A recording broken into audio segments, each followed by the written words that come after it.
o gau dentário? Salute, hai domande nanta o gau dentário? E o Chuco, ti rispondimo.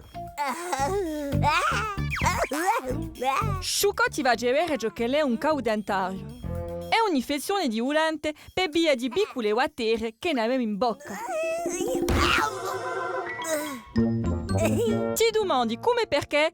Temo da spiegare. Guardiamo prima come è fatto un dente. Vedi, è formato da 3 strati. O primo, d'avore duro e bianco, si chiama un smalto. Oh là là, Chuco, che bello smalto che tu hai! Quando noi mangiamo, piccoli pezzi di mangia fermano in bocca dopo il ribasto. Mangiandoli, e piccole wattere che noi abbiamo in bocca producono acido. L'acido non è mica buono per lo smalto, può fare tufoni. Se non ci laviamo i denti, i resti di mangiare e wattere s'ammansano e formano a placca.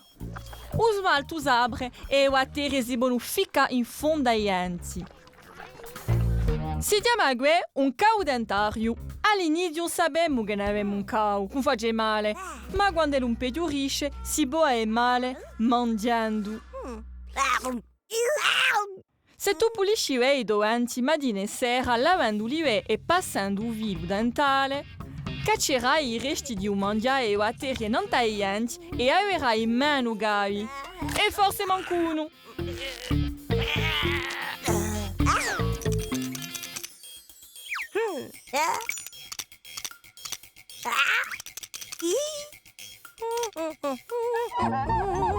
Ci volanda di noi in un dentista una volta all'anno. Verificherà se adocca in salute, puliscerà i denti e curerà i dogai se tu ne hai. E se li asciughi, un puderanno in granda.